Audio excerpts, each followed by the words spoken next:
It's the C-suite. It's the management. It's what you've done to this company. That's where the problem is. The problem's at the top. Your engineers, they're probably the best in the world. Your machinists, they're outstanding. You're the problem. Not just what's happened at Boeing in the last year or two, but what's happened over the last 20, what the C-suite has done to this company. Let me give you an example. This is from the Atlantic magazine last month. For nearly 40 years, the company, Boeing, built the 737 fuselage itself in the same plant that turned out its B-29 and B-52 bombers. In 2005, it sold this facility to a private investment firm. Offloading, Boeing called it.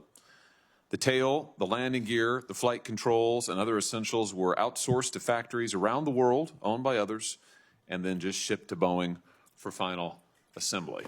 Mr. Chairman, I'd like to, with consent, have this article, Boeing in the Dark Age of American Manufacturing. Without objection. You now have at least 600 direct suppliers worldwide. Who knows how many subcontractors? You've got 35 direct suppliers in China alone. I mean, hasn't this really been the hollowing out of Boeing?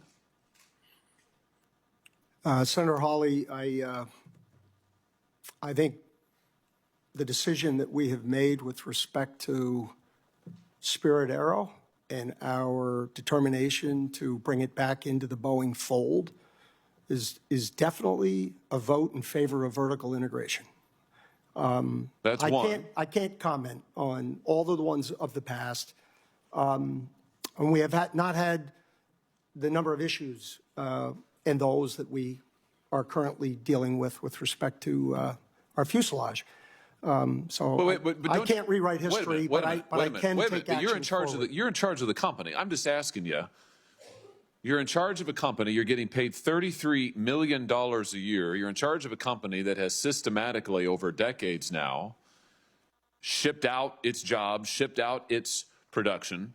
Over the last decade, while you've either been in charge as CEO or on the board, stock prices have rose 600% at Boeing. You've, in fact, done $59 billion in returning cash to shareholders, $20 billion of that in dividends, $39 billion of that in stock buyback. Some people are doing great here. I'm just wondering, given the fact that your airplanes are falling out of the sky, do you think that any of that has to do with the fact that you really don't make that much anymore in this country or in-house? I mean, hasn't it been a mistake to hollow out the company and ship your production and your manufacturing and your know-how to other places around the world instead of doing it yourself, the American engineers, American workers? Senator Hawley, I think I read an annual report going all the way back to the introduction of the 747, which highlighted the fact that 65% of that airplane would be sourced by U.S. manufacturers here and there. And the other thing I do know that since 2015, again, I don't have all that history but before that, we have actually brought more work to the U.S. than we have taken out of the U.S. And at an absolute level, our work in the U.S. is in the high 80%. And that is unlike any other industry I have ever worked in. These are your suppliers, you're saying? These Yes. are your subcontractors, Yes. right? The ones who are using Dawn dish soap to test their doors and cheesecloth to test the plugs, right? Those. Your CFO, Brian West, recently went on the record and said that Boeing probably got a little too far ahead of itself on the topic of outsourcing. You agree with that? He was speaking directly to our decision to go after Spirit. So he was right? He was speaking directly to our decision to vertically integrate Spirit. So he was right. You got too far ahead of yourself on outsourcing for all of these years. Is Boeing going to change course on this? We are most certainly changing course on Spirit. You've got 32,000 machinists. These are American workers who work for you. These are Boeing employees in the Pacific Northwest. You're in contract negotiations with them right now. 32,000, that's a lot of them. The last time that they got a contract was 16 years ago. Do you remember the terms of that contract?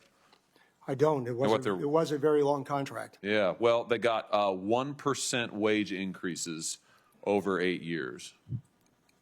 1% over 8 years.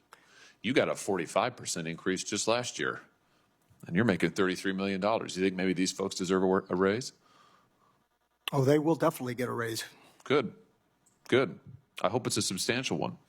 And I hope that maybe this will be an opportunity for Boeing under new leadership to reverse course and actually start making things again, start making things in this country again, and start paying its people well. I've listened to your testimony, and, you know, it seems like the gist of it seems to be that if you could just get your employees to comply, you know, follow the rules, follow your management techniques, et cetera, things would be better. I don't think the problem's with the employees. Oh, it's Actually, not. It is yeah, not. I think the agree. problem's with you. You. It's the C-suite. It's the management. It's what you've done to this company. That's where the problem is. The problem's at the top. Your engineers, they're probably the best in the world. Your machinists, they're outstanding. You're the problem. And I just hope to God that you don't destroy this company before it can be saved.